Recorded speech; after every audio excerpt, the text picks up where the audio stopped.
안녕하세요. 내정신 채널 가족 여러분 반갑습니다. 오늘도 함께 해주셔서 대단히 감사합니다. 오늘은 좀 특이하게 그렇게 가고 있는데도 관심 주셔서 너무 고맙습니다. 또 솔직히 그 의문이 있다든지 그러면 언제든지 그 말씀해 주시면은 제가 아는 범위 내에서 그렇게 말씀드리도록 할게요. 우리가 앉아서 여기서 생각하는 생각보다요 어마어마합니다. 그래서 오늘 주된 얘기가 이겁니다. 2026년 BTS의 기한, 도무지 어떤 뜻이 있을까? 어떤 의미가 있을까? 이거고요. 그 다음에 수임이라고 된 주제곡이 있는데요. 이 수임이라는 주제곡이 어떤 문학적인 또는 시적인 그런 메타포가 있는가? 또 안 그러면은 여기에 어떤 정신이 있는가? 이걸 보고 싶어 하는 겁니다. 이 두 가지가 오늘 전체 내용입니다. 그러지 않아도 한 분께서 얘기가 왜 목사님이 이거를 다뤄야 하나요? 라는 얘기를 해서 좀 기다려 달라 이 얘기를 했었는데요. 당연히 BTS 관심 없는 분도 여기 계실 수가 있겠죠. 그러나 BTS가 어떤 곡을 했고 이 문제가 아닙니다. 한번 제 얘기를 쭉 들어보시게 되면은 이래서 BTS를 다루는구나 라는 걸 아시게 될 겁니다. 그래서 좀 기다려 주시면 좋겠고요. 우선 BTS가 지난번 광화문에서 첫 그 데뷔를 광화문에서 했죠. 그것도 상당히 의미가 있습니다. 왜 그런가 하니 BTS가 세계적으로 나가는 첫 번째가요. SNS를 이용해서 나갔고 그러긴 한데 결국은 미국 무대에 나가기 시작하면서 전 세계에 알려졌잖아요. 그렇다면 요번에 귀환할 때에는 오히려 서울에서 한국에서 우리가 출발하니까 볼 사람은 여기로 와라 이거고요. 더 중요한 거는 넷플릭스가 이 생중계를 전 세계에다 합니다. 전 세계에 하면서 이때 생중계만 본 사람이 1,700만 명입니다. 어마어마하지 않나요? 1,700만 얼마나 큰 숫자입니까? 생중계 그때 본 사람들이요. 그렇게 많은 사람이 봤고요. 넷플릭스로부터 100억을 받았어요. 돈 100억이 얼마나 큰 돈입니까? 돈 100억에다가 또 넷플릭스에다가 BTS Return이라는 다큐멘터리를 했는데 그 다큐멘터리 시청률도 엄청납니다. 결국은 우리는 여기에 잠잠하게 광화문에서 뭐 25만 모인다 그랬다가 뭐 4만 5천 모였니 또는 마무리 잡더라도 6만 원이 이렇게 해서 저도 좀 걱정을 했어요. 저는 가보지는 않았지만은 뭘 어떻게 하길래 이렇게 차이가 날까? 이랬는데 큰 이유가 있던구만요. 옛날에 중국 고사인데요. 잘 되던 술집인데 도무지 어느 날부터 주막이 안 되는 거예요. 그래서 묻습니다. 왜 우리 주막이 이렇게 갑자기 안 되는지 모르겠습니다. 그렇게 했더니 그 도사, 일종의 도사죠. 도사가 이 얘기를 합니다. 주막 앞에 있는 사나운 개를 치워라. 그러면 주막 될 거다. 이 얘기했습니다. 그래서 진짜 개를 치웠더니만은 주막이 잘 됐다는 고사가 있거든요. 요번 일도 똑같다고 저는 그런 생각합니다. 그렇게 광화문에서 하면 그렇게 과도하게 사람들을 통제를 시키니까 나라도 갔다가는 되돌아와 버릴 것 같아요. 성질나서. 예. 보통 성질나게 한 게 아니거든요. 다시 말씀드려가지고 광화문을 중심으로 한 몇 개의 정류장 정도만 지하철을 좀 통과시키고 그 다음에는 좀 이렇게 걸어갈 수 있도록 해줘야죠. 어마어마하게 넓게 잡았습니다. 그래서 거기서부터는 버스도 없고 택시도 당연히 없고 무조건 걸어서 광화문까지 가는데 광화문까지 가는 동안에 막아 놔놓고 그 살벌한 경찰 그걸 하고 심지어 저것까지 합니다. 그 무기 그거 테스트하는 거 있지 않습니까? 공항에 들어갈 때는 손 이렇게 들고 하는 거 있지 않습니까? 그런 것도 하고 그러면서 결국은 사고 안 나면 된다라는 쪽으로만 집중했지 이 행사가 어떻게 잘 되게 될 건가라는 거는 관심 없는 전형적인 공무원 스타일로 그렇게 해버렸더라고요. 그러니까 가다가도 터져와 버리죠. 가방 뒤지는 정도가 아니고요. 품 안에까지 다 삑삑 울리잖아요. 삑삑 울리면 품 안까지 다 찢었습니다. 그렇게 해가지고는 안 됩니다. 지금 어느 시대인데 그렇게 했으니 그래서 그러고 난데 저는 좀 걱정이 됐어요. 걱정이 됐는데 우선 전혀 걱정할 일이 아니었습니다. 일단은 제가 그 얘기부터 먼저 할게요. 저는 뉴욕타임즈를 가장 열심히 보는 외국 신문인데요. 뉴욕타임즈에 제가 3월 2일부터 4월 2일까지만 찾아봤어요. 그러니까 BTS가 하도 자주 뉴욕타임즈에 올라와서 얼마만큼 올라왔나 해서 제가 일부러 찾아본 거예요. 한국 신문은 몰라도 오히려 한국 신문은 이만큼 안 나왔어요. 그 뉴욕타임즈는 세계적인 신문이거든요.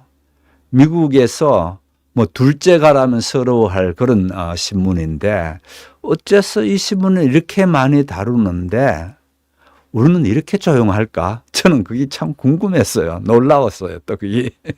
아무튼 제가 화면을 한번 보여드리면서 볼게요.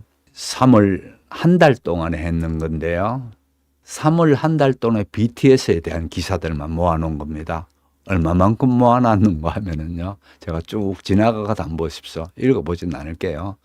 쭉 지나가 보면은요.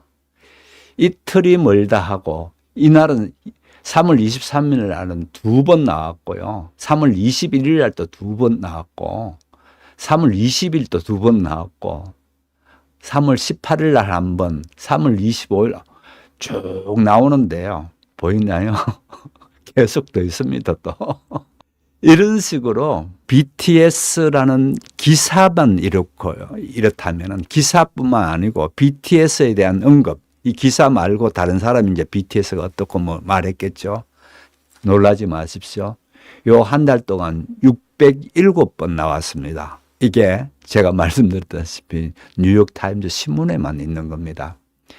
이럴 정도로 그러면 거꾸로 여러분이 이렇게 물었어야 됩니다. 목사인 네가 왜 하네? 라고 생각하지 마시고요. 이렇게 왜 이 세계적인 신문에서 이같이 한국의 이 BTS가 돌아오는 게 이렇게 관심 많았을까? 여기에 대한 의문을 한번 던져보십시오. 여기에 대한 질문을 한번 해봐요. 이게 더 바른 질문이거든요. 그런데 우리나라는 너무 조용해. 맨날 무슨 당이 어떻겠니, 무슨 법안을 통과시켰니, 이제 이런 것만 하고 너무 조용했어요. 자, 그래서 제가 이 얘기를 먼저 하면서 시작하려고 합니다.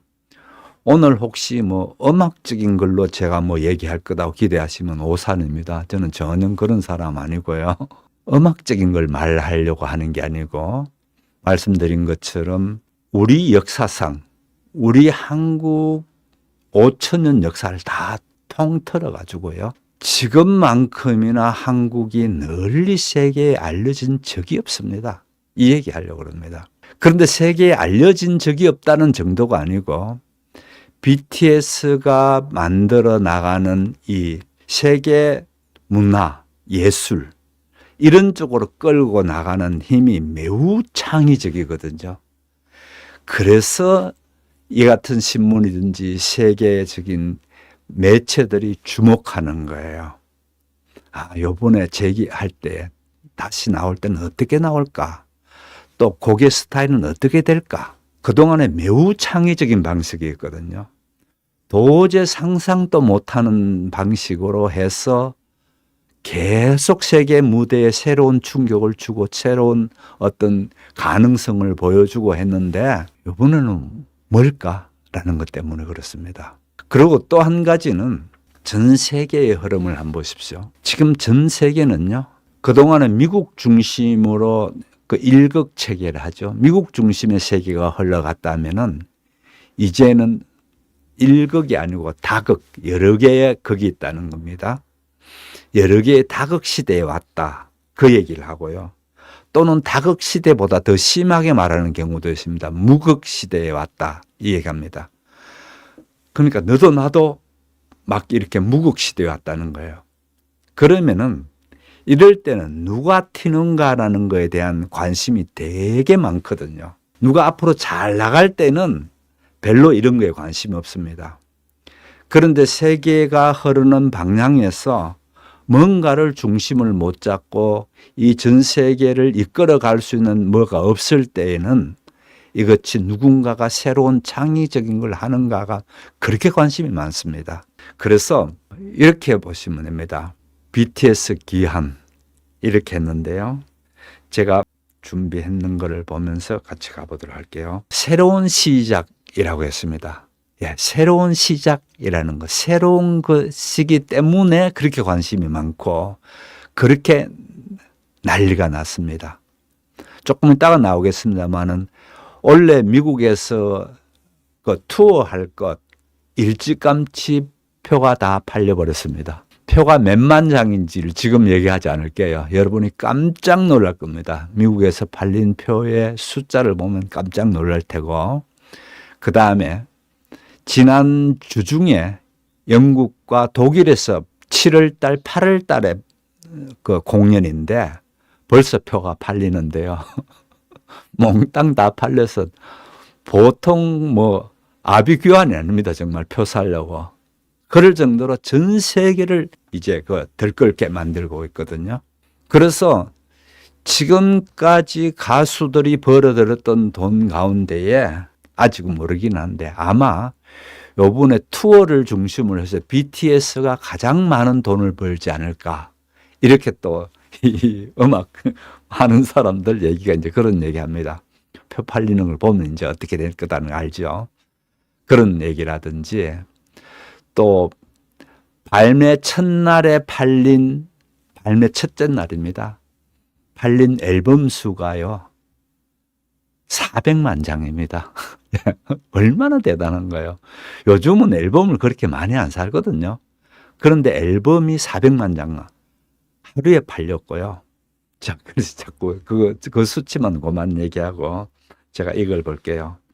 그래서 모든 것에서 새로운 건데 참 놀라운 거는 이 새로운 것을 얘기하면서 제목을 앨범 제목이 뭐라고요? 여기 보시면 아리랑이죠.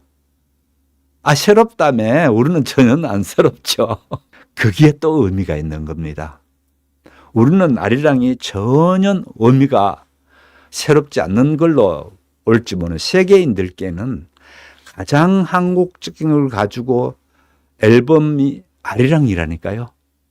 앨범 타이틀이요. 아리랑이에요. 그럼 계속 아리랑만 하는가? 아니에요. 그 아리랑 중에 주제곡이 오늘 하려고 하는 스윙이라는 곡입니다. 그래서 제가 스윙이라는 곡을 할 텐데 제가 시간 관계상 그걸 하나하나 한 줄 한 줄을 다 할 수는 없을 것 같아요. 그래서 제가 먼저 단톡방에 올려드렸고요. 최대한 유려한 그러니까 아름다운 한국말로 번역을 어떻게 해야 될 건가. 그렇게 해서 챗GPT든지 뭐 다른 AI를 이용해서 번역한 겁니다. 그런데 아무튼 이 같은 가사를 보시더라도 굉장히 놀라운 게 있습니다. 굉장히 놀라운 게 있는 건데 저는 얘기가 이겁니다. 그저께 밤에도 모비딕을 했죠. 바로 그런 해양 소설입니다. 그러니까 바다라는 겁니다. 또는 물이라는 거인데요. 이거는 어마어마하게 중요한 겁니다. 그러니까 특히 서양 문학에서 물이라는 또는 바다라는 거는요. 생명의 원천이고 또 모든 창조의 근원이 거기에 있습니다. 그래서 바다에서 되어지는 역사, 이 역사가 서양 문학의 전체 역사입니다. 그거를 그대로 연결시켰다는 겁니다. 그대로 연결시키는데 어떻게 연결시켰는가 하니 자, 스윙이라고 했을 때에는 어떻게 파도를 타고 가면서 수영하는 거죠. 헤엄치는 거죠. 그죠? 이 헤엄치면서 나가는 거를 상당히 의미 있게 했습니다. 아리랑으로 했을 때에 아리랑 고개를 넘어가는 것. 그러니까 슬픔과 또 민족의 한이든지 이런 거를 가지고 새로운 역사를 또는 새로운 것을 향해서 아리랑 고개를 넘어가는 그것처럼요. 중요한 거는요. 파도를 헤엄쳐서 건너가는 것. 그런 식으로 수임을 하고 있고요.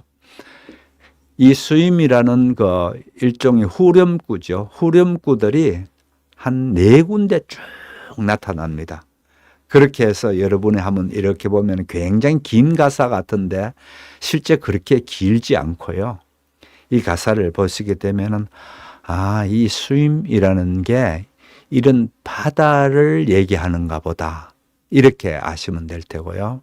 이제 문학적으로는 그러면 어떤 근거를 하는가라는 부분을 제가 좀 말씀드릴게요. 해양 문학의 대표적인 그리스의 작품이 일리어드 오디세이입니다. 기원전 한 800년경에 쓰여졌다고 보고 이 일리어드 오디세이는 트로이 전쟁에 대해서 얘기하고 있는 부분이 일리어드 부분이고 그 다음에 트로이 전쟁이 끝나고 난 뒤에 집으로 돌아오는 얘기가 한 10년 동안에 돌아오는 얘기가 쭉 나오는 그런 시 형태로 되어져 있습니다. 시 형태로 쭉 되어져 있는 건데 말씀드렸다시피 그리스의 역사 가운데에 실제 역사에 있었던 겁니다. 기원전 1300년경에 있었던 그 트로이 전쟁에 대해 가지고 그렇게 배경으로 해서 쓰여진 영웅담입니다. 일종의. 그런데 그 영웅담을 가만히 보게 되면 중요한 거는 바다입니다. 그 전쟁을 치르고 집으로 돌아오는 바다를 항해해서 10년 동안이나 집에 들어오는 얘기입니다. 그러면은 그 바다 안에서 무슨 일이 있는데 왜? 이런 얘기 들죠. 예. 무슨 얘기인고 하네요. 서양 문학을 하실 때에 가장 큰 흐름이 뭔가 하면요. 집에서 나가는 것과 그 다음에 집으로 돌아오는 게 결국은 문학의 답니다. 아주 간단하게 말해서 집에서 나가고 또 집으로 돌아오는 것. 이같이 집으로 돌아오는 이 기환을 노스토스랍니다. 이게 중요한 단어인데요. 당연히 그리스어죠. 노스텔지아라는 말 들어봤죠? 바로 그 어원이 거기에 있습니다. 노스토스라는 말이 노스텔지아라고 해서 하는 그 어원이 거기서 나오고 이 노스텔지아는요. 나도 오늘 갔다 왔다고요. 예, 맞아요. 인간은 끊임없이 나갔다가 돌아오고 나갔다가 돌아오는 건데요. 모든 면에서 그렇습니다. 나갔다 돌아왔다 나갔다 돌아오는 건데 시야를 좀 폭넓혀 버리면은요. 결국은 우리는요. 이 땅에 나왔다가 돌아가는 사람들입니다. 너나 할 것 없이 예의 없이 돌아가는 사람입니다. 그러면 나왔다 돌아가는 거 왜 나와? 또 돌아가는데 무슨 의미가 있어? 엄청난 의미가 있습니다. 이제 그 얘기를 하려고 합니다.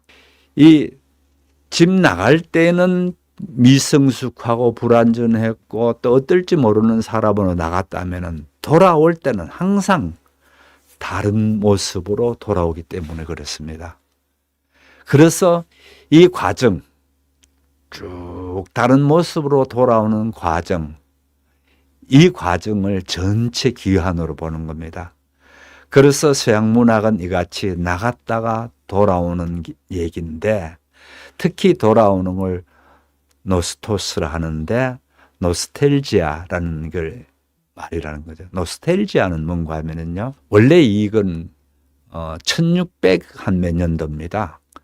그때 오스트리아, 지금은 뭐 오스트리아가 뭐 형편없지만은 상당히 대국이었거든요.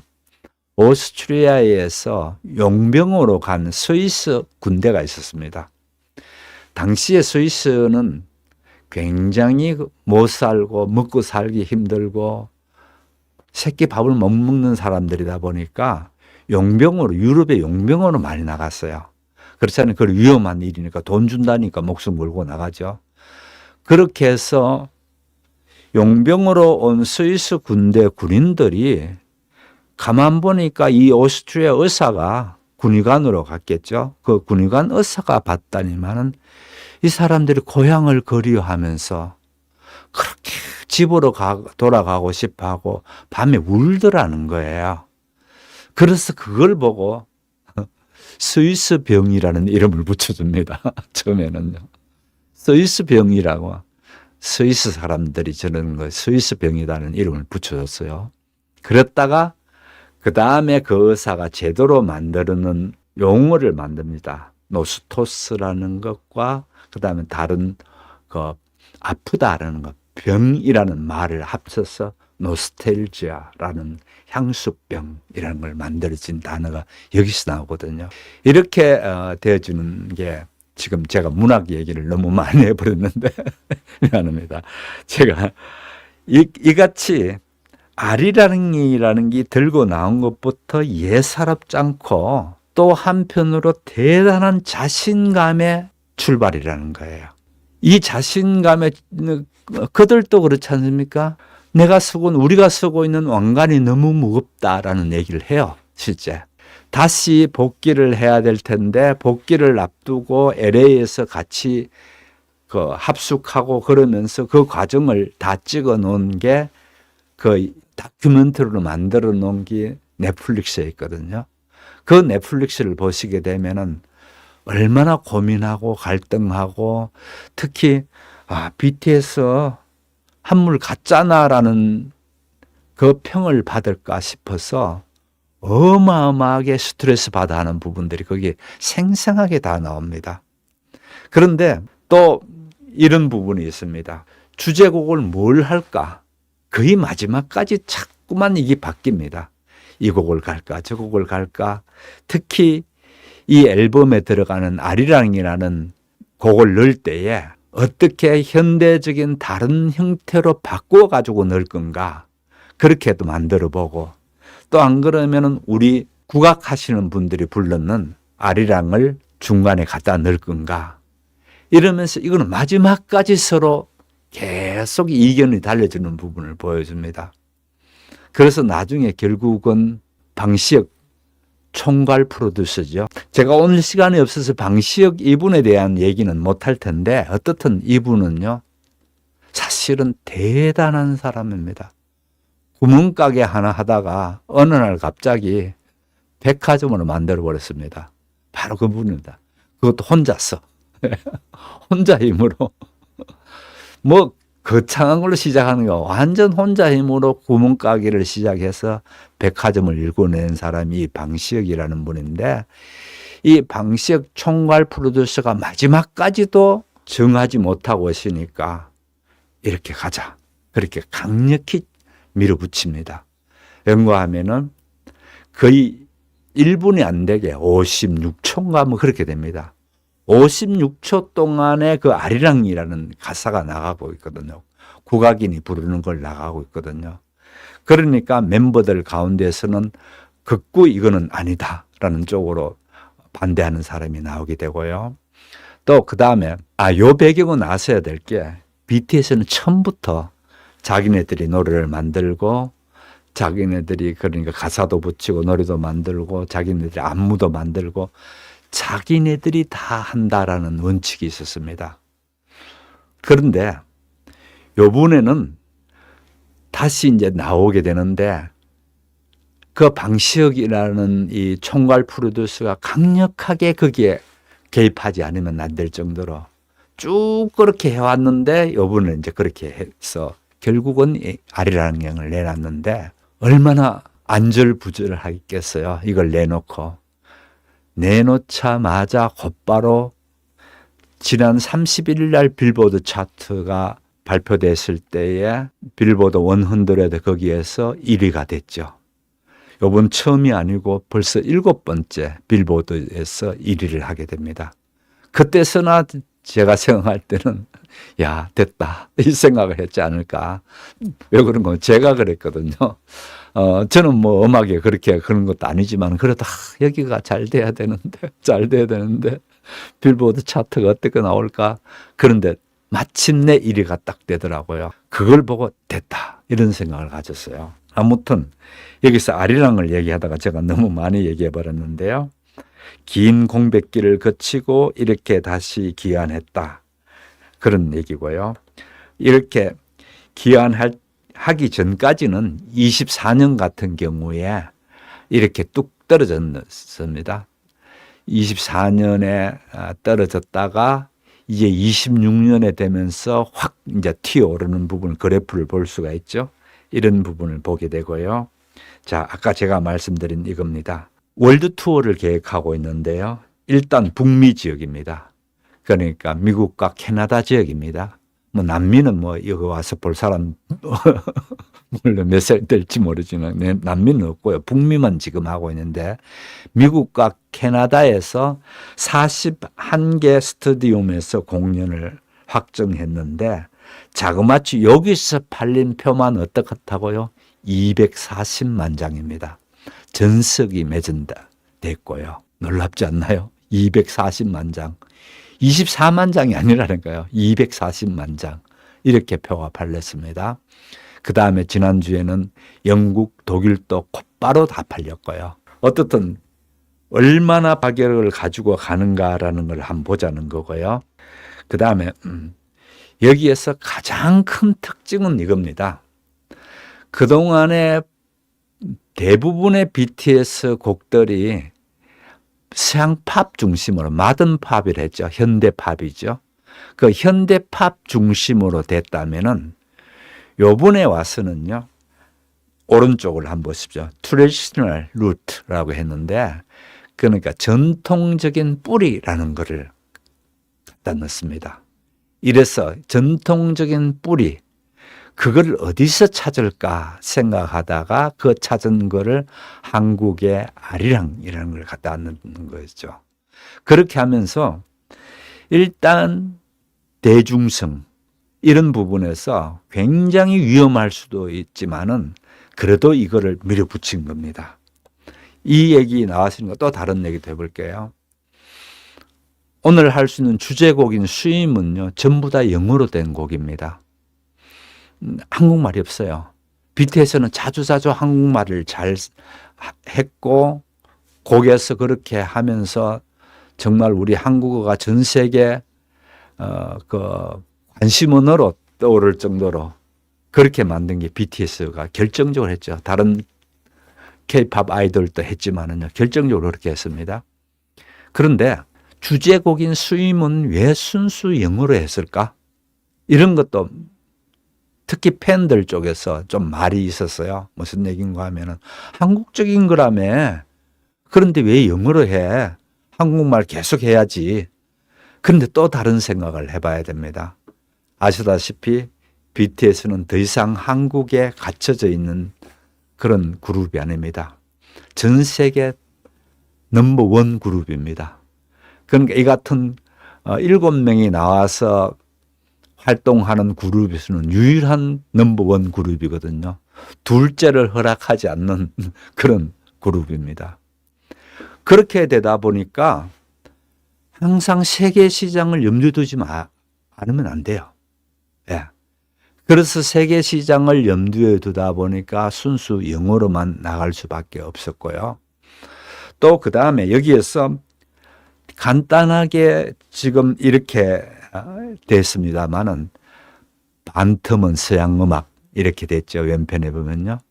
그런데 이 반틈의 서양 음악도 요번에 많이 컬러가 달라졌다는 겁니다. 큰 변화죠. 과거에 썼던 BTS의 방식은 아까도 말씀드렸다시피 자기네들이 곡을 쓰고 가사를 쓰고 자기네들이 안무를 하고 자기네들끼리 다 하거든요. 이러다 보니까 굉장히 좀 거칠고 저항적이고 그런 부분들이 있었어요. 그런데 잘 다듬어지지 못한 느낌이 있었다는 거죠. 과거에는요. 이때까지 BTS가요. 원래 BTS 출발이 그렇게 했거든요.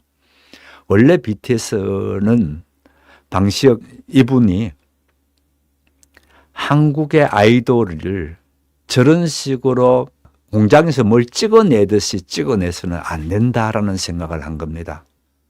그렇게 해서 예술이라는 것은 그런 데서 깊은 게 나올 수 없다고 본 겁니다. 그래서 방식은 처음부터 시작할 때에 이분이 서울대학 미학과를 나왔어요. 미학이 철학에서 떨어져 나온 제일 마지막에 떨어져 나온 학문이거든요. 그러니까 이 사람은 예술이나 미학 쪽에 나름대로의 학문적으로도 준비되어 있는 사람입니다. 그러다 보니까 한국에서 아이돌을 만드는 것에 대한 문제점이 뭐다는 걸 알고 있는 거예요. 그래서 처음부터 생각에 지네들이 만들고 지네들이 다 하는 걸 만들어 보자. 이런 생각 같습니다. 그러면은 여기는 벌써 대학을 졸업하고 다른 회사 직원으로 있다가 이제 나왔단 말이에요. 그 어디서 구해 애를요? 그 애 구하기가 매우 힘들 거 아니에요. 그런 아이를 구하기 힘들 거 아니에요. 그렇게 구하려고 애쓰던 중에 홍대 앞에서 인디밴드를 하죠. 그러니까 젊은 친구들이 언더그라운드라 합니다. 그걸요.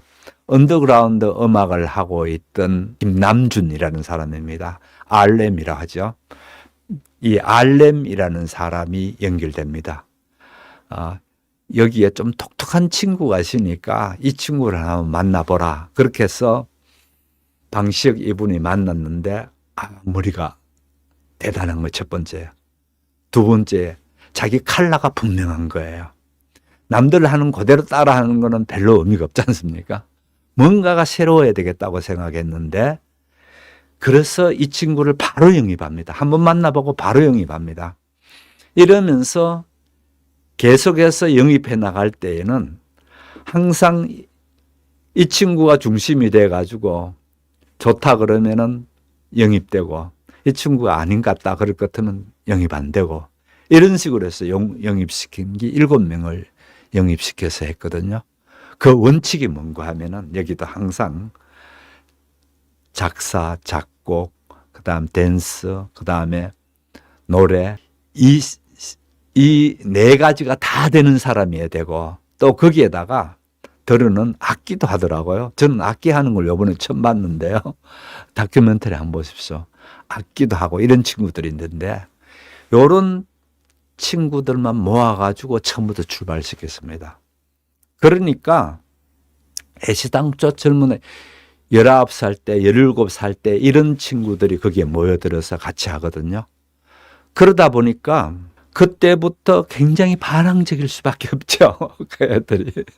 반항적일 수밖에 없고 덜 다듬어질 수밖에 없고 그런데 기존 음악 쪽에서 봤을 땐 이게 굉장히 새롭단 말이에요.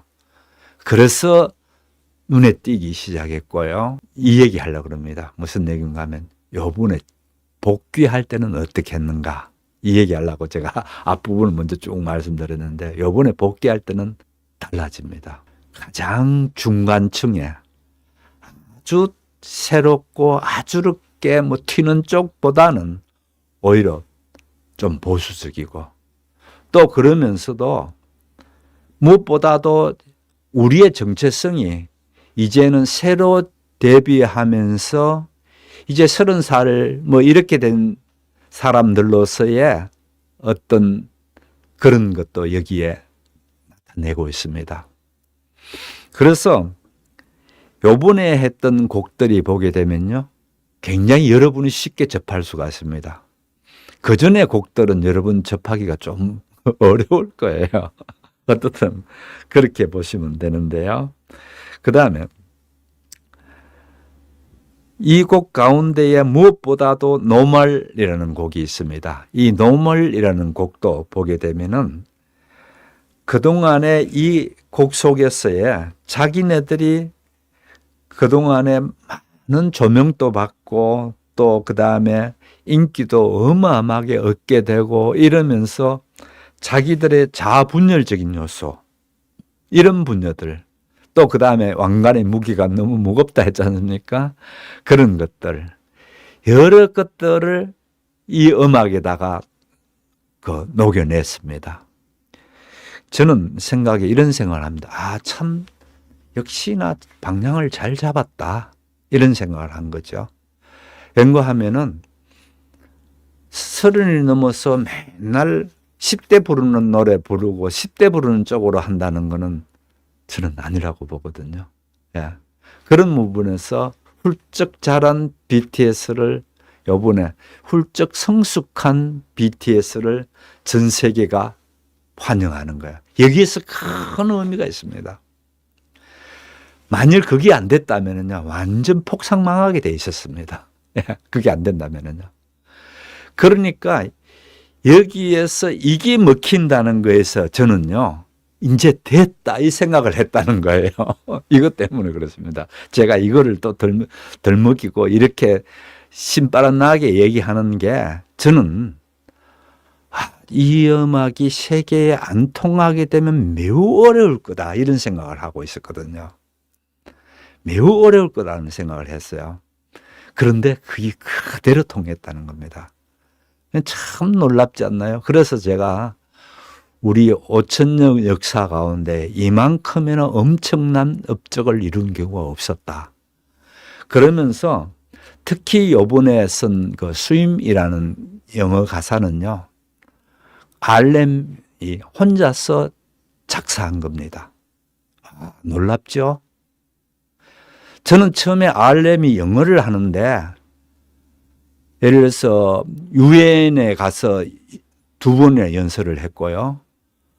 또 그 다음에 지난번 경주에서도 했죠.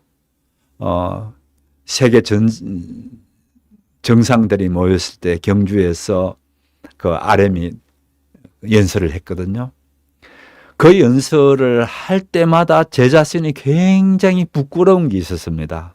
뭔가 하면은요, 저는 미국에서 8년 동안에 공부하면서 또 그때는 저는 생각에 제가 아니고 누가 조언을 해주길래 무조건 한국 사람 없는 데 가서 살아.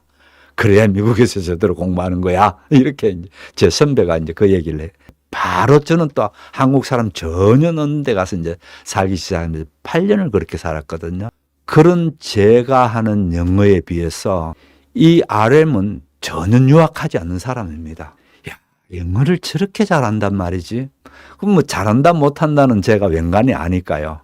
어느 정도까지 아는가 하면은요, 이 사람이 대충 미국의 남부 사람인가, 안 그러면 북부 사람인가, 이 정도는 금방 들어보면 압니다. 그럴 정도로 우리나라 사투리 쓰는 거 보면 알듯이 영어를 쓰는 거 보면 알 수가 있거든요. 안 그러면 중부 사람들인가. 그런, 이 사람이 중부 사투리 섞인 영어를 하는가를 알 수가 있어요. 어떻든 BTS가 하는 영어를 보면서 제가 놀랐습니다. 제 자신이 매우 부끄러웠다고요. 누구는 저렇게 해외 유학 한 번도 안 하고도 저렇게 영어를 혼자서 공부해서 잘하는데, RM은 IQ가 148, 매우 높은 IQ를 가지고 있습니다. 그래서 공부를 아주 1% 내에 드는 정도로 공부를 잘했고요. 그런데 이제 마지막에 대학을 가야 될 판인데 그때 어떻게 할 건가?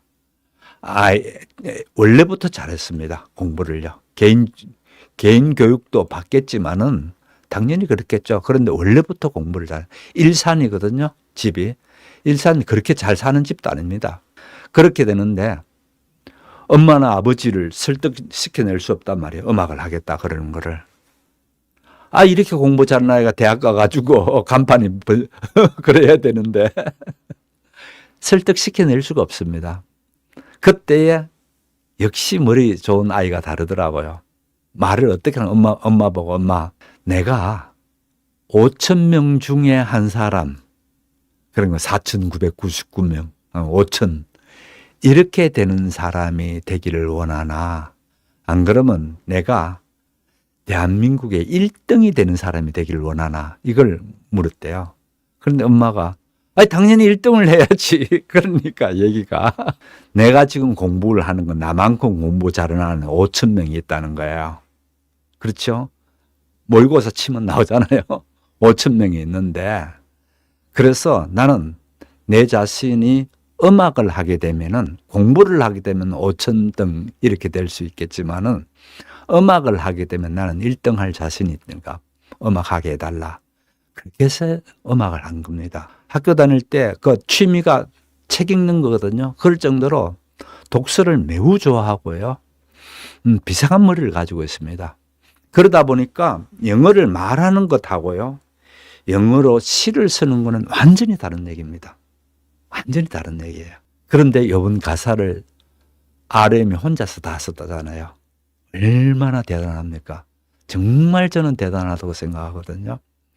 그래서 RM이 혼자서 그 시를 다 쓰고 이제 이러는데, 그 시에서 오늘 이제 핵심이 이겁니다. 앞으로 시간이 얼마 안 남아서 핵심을 얘기하고 이제 마무리를 들어가야 될 것 같은데, 핵심이 이겁니다. 따로 출발하면서 뭘로 출발의 주된 주제로 삼을 건가? 이 생각을 혼자 고민한 겁니다.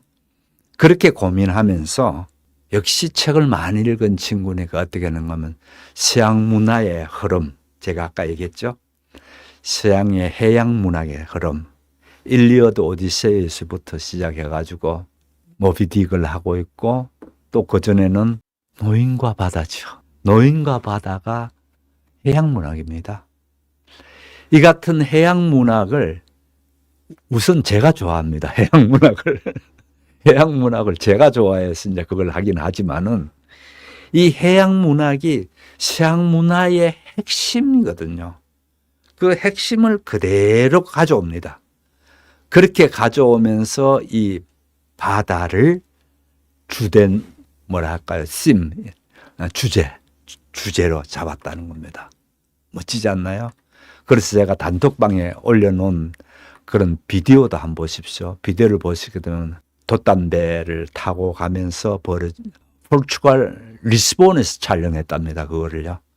그렇게 되는 그걸 한번 보십시오. 상당히 의미 있게 그렇게 해놨습니다. 그러면은 우선 이렇게 된 겁니다. 분명한 거는 고대 그리스에서부터 시작되어진 이 물 또는 바다, 이런 것들의 정신들이 그대로 넘어오는 것을 보라는 건데요. 예를 들어서 아까도 말씀드린 일리어드 오디세이가 첫 번째에 기원전 800년에 있었던 그 저작물이라면은, 그게 계속 이제 넘어옵니다. 넘어오면서 그 다음에 콜리지라는 사람이 늙은 노부의 노래인가, 그 노래가 또 나옵니다. 그 다음에 또 나오는 게 허먼 멜빌입니다. 시대적으로 얘기하고 있습니다. 허먼 멜빌이 쓴 모비딕이 나오고요. 또 그 다음에 나오는 게 콘레드라는 사람이 한 어둠의 10년이라는 작품이 있습니다. 이것도 제가 영화로, 제가 같이 공부하는 분들께 어둠의 10년을 모티브로 한 지옥의 묵시록이라는 영화를 같이 본 적이 있습니다. 그렇게 했는데 이것도 해양 문학이거든요. 마지막으로 해양 문학으로 될 수 있는 것은 아까도 말한 바다와 노인입니다. 그래서 이같이 해밍웨이 작품으로 와서 이제 그게 끝난 건가? 아니에요. 끊임없이 인류 역사는요, 바다로 나가고 바다를 점령하는 자가 전 세계를 지배했다라는 것은 간단하게 말해서 인류 역사의 전부답니다. 자, 그러면은 다시 제기를 하는데 바다라는 것을 잡고 나왔다는 게 상당히 의미가 있는데요. 제가 이렇게 한번 거꾸로 찾아보니까, 그러면 RM은 처음으로 이렇게 바다라는 것을 주제로 잡았는가? 아니더라고요. 그거 보고 또 놀랐어요. 2015년에 첫 번째에 바다로 해당되는 그 곡이 하나 나옵니다. 웨일리언이라는 곡인데요. 이 곡도 재밌습니다. 고래 가운데에 주파수 52헤르츠로 소통하는 고래 종이 있답니다. 그런데 다른 고래들은 다 듣지 못해요. 주파수가 다른 거죠. 고래들은 자기네들끼리 소통합니다. 그렇게 노래인지 뭔지 하면서 소리를 냅니다. 소리를 내가지고 서로 주파수를 하게 되는데, 이 52헤르츠의 고래는 다른 고래가 못 듣는 거예요. 거기서 착안해서 이미 이때의 웰리언 52라는 곡을 발표했는데, 이 곡이 자기의 외로움입니다.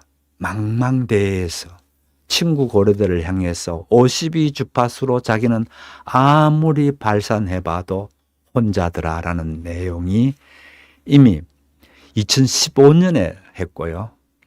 또 2016년에 또 한 곡이 나오는데 그 곡은 곡 제목 자체가 Sea, 바다라는 거죠. 영어로요. SEA, C라는 곡이 나옵니다. 그런데 이 곡을 어떻게 하는가 하면은 발표를 하지 않고요. 음반에다 숨겨 놓습니다. 그러니까 음반이 쭉 있다면은 옛날에는 음반이 있으면은 제일 끝에 숨겨 놓은 음반 가운데 뭐가 있었나요? 건전가요 하면서 저는 그거 너무 듣기도 싫었어요. 옛날에 음반에 그런 걸 넣어놓거든요.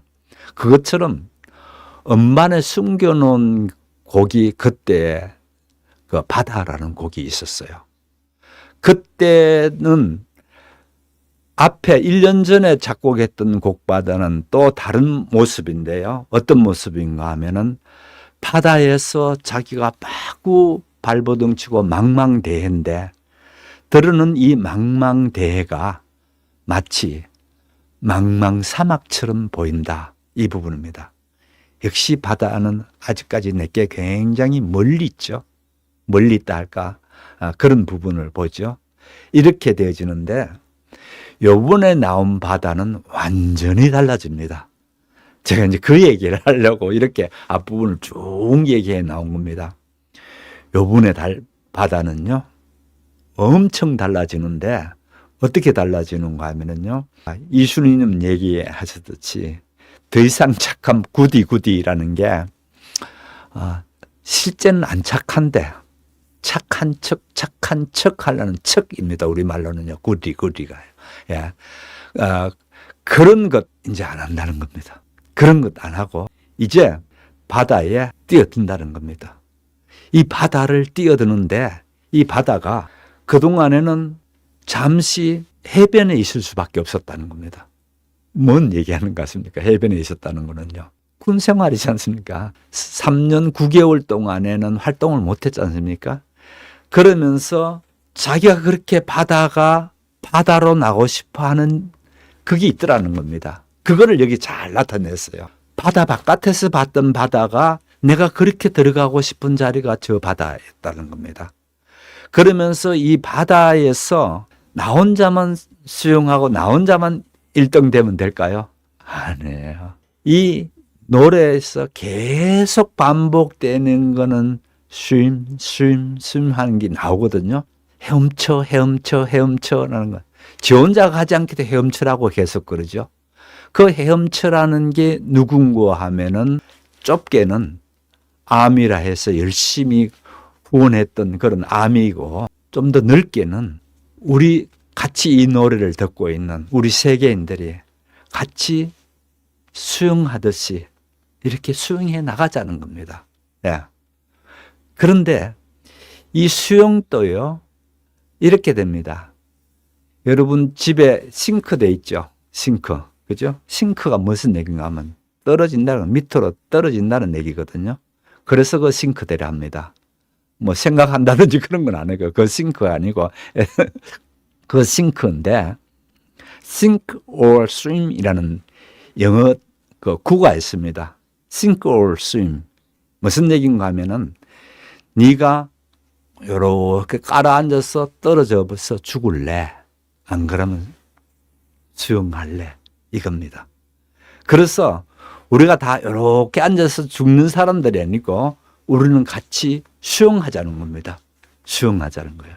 이 수영해 가는 과정 속에서도 보게 되면요, 그동안은 큰 파도나 뭐 이런 것들이 자신에게 그 일종의 방해 요소, 걸림돌, 또 자신을 힘들게 하는 부분으로 나왔다면은 이제는 바다는 더 이상 그런 걸로 나오지 않습니다. 어떻게 나오는가 하면은 그냥 내 피부에 그냥 한번 스치고 지나가는 정도로, 한번 옆으로 쓱 스치고 가는 정도로 그렇게 노래하고 있습니다. 참 멋있지 않나요? 그래서 저는 이런 생각을 해봤어요. 아, 2015년에 노벨 문학상을 누가 받았습니까? 2015년에. 문학하는 사람이 안 받았습니다. 미국의 가수 밥 딜런이 받았습니다.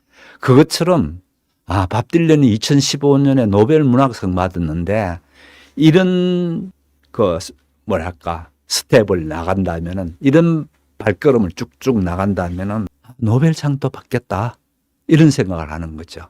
연구하면은 이 가사, 이런 음악 가사에 들어가는 것만, 저는 뭐 곡은 잘 모르겠고요. 곡은 모르니까 전혀 말하지 않을 테고요. 그러나 여기에는 시적인 가사에서 함유하는 뜻은요, 정말 멋지거든요. 그런 멋진 것들이 계속해서 그렇게 나타난다는 거죠. 그러다 보면은 결국은 노벨상 받을 일이 뻔하게 그렇게 되겠죠. 그래서 결국은 제가 또 이 얘기를 하려고 그러는 겁니다. 우리가요, 지금 전쟁통에 참 어렵게 됐잖아요. 중국은 적절히 해가지고 지네들이 가장 수입을 많이 합니다. 석유를요. 그런데 중국 배들은 통과시켜주잖아요. 지는 한 통속이니까. 이란이 그냥 통과시켜준단 말이에요. 그 다음에 일본하고 한국이에요. 가장 아시아에서 많이 그 석유를 사가는 데가 지금 일본하고 한국이라고요. 일본은 애시당초 미국에 딱 달라붙어가지고 벌써 미국으로부터 세계 에너지를 휘어잡는데 2인자가 되겠다는 큰 꿈을 가지고 나온 일본이고요. 우리는 어떻게 되나요? 한마디로 이번에 제일 힘든 게 한국이다. 이 호르무즈를 이렇게 닫아버리면서 생기는 첫 번째의 제일 큰 피해자일 뿐더러 더 또 큰 피해자가 있습니다. 홍해를 지금 막겠다 그러잖아요. 홍해를 막게 되면요, 우리는 석유뿐만 아니고요, 우리의 많은 수출품들이 이 홍해를 지나가게 되어 있습니다. 그 홍해를 못 지나가 될 때에 우리만큼 큰 타격을 받는 데 전 세계 어디든지 없습니다. 가장 큰 타격받는 데가 우리 대한민국이거든요. 그러니 얼마나 답답합니까? 이 답답한 때에 저는 구군이 다른 데서 또 열린다고 얘기를 하려고 그러는 겁니다. 한번 보세요. 이제 BTS가 원래 이렇게 되는 것뿐만 아니고요, 엄청난 그걸 내면서 이미 한국 화장품은 전 세계를 휩쓸고 있잖아요. 그 다음에 K푸드가 나가서 웬간하면 김밥 말던 사람들이 지금 난리가 났지 않습니까? 김값이 끝없이 오르고요. 한국의 것들이 계속해서 전 세계로 나가게 되게 되어 있습니다. 그래서 저는 왜 이걸 다루는 거, 결론은 이겁니다. 저는 이 답답한 때에 답답한 것만 보지 말고 BTS 한번 보라는 거예요. 또 BTS 같은 우리 젊은이들을 한번 보라는 거예요. 우리 젊은이가요, 정말 대단합니다. 정말 대단합니다. 그런 젊은이들에 대해서 격려할 줄 알고 박수 쳐줄 줄 알고 이렇게 돼야지, 꼭 소 닭보듯 한다, 이런 표현하면 좀 그렇나요? 소 닭보듯 하게 되면요, 그야말로 매국노입니다. 여기 앉아서 박수 치면서 소리 지르면서 응원해 줘야 됩니다. 그 얘기를 하려고 이렇게 길게 얘기했습니다. 아무튼 마지막을 이제 하고 마칠게요. 이렇게 봅니다. 한마디로 BTS는 신화를 쓰고 있습니다. 당군 신화가 있는데 그게 아니라 새로운 신화를 쓰고 있다고요. 한마디입니다. 예, 정말 그렇습니다. 그래서 앞으로 이들이 펼쳐나갈 이런 거에 대한 비전과 그들에 대한 생각들, 이런 것들을 우리가 적극 응원해 주자, 이 얘기하려고 오늘 이렇게 길게 얘기했습니다. 함께해 주신 여러분 감사드리고요. 내일 저녁에 또 뵙도록 하겠습니다. 대단히 감사합니다. 안녕히 계십시오.